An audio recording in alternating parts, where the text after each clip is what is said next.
Hello guys, and welcome back to the channel. In today's video, I'm going to show you a really useful Instagram trick, how to block comments from anyone.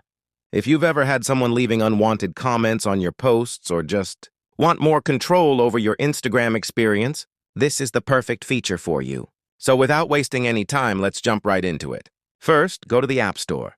In the search bar, type Instagram and make sure the app is updated to the latest version. Once the update is complete, go back and open Instagram. Now, go to your profile in the bottom right corner.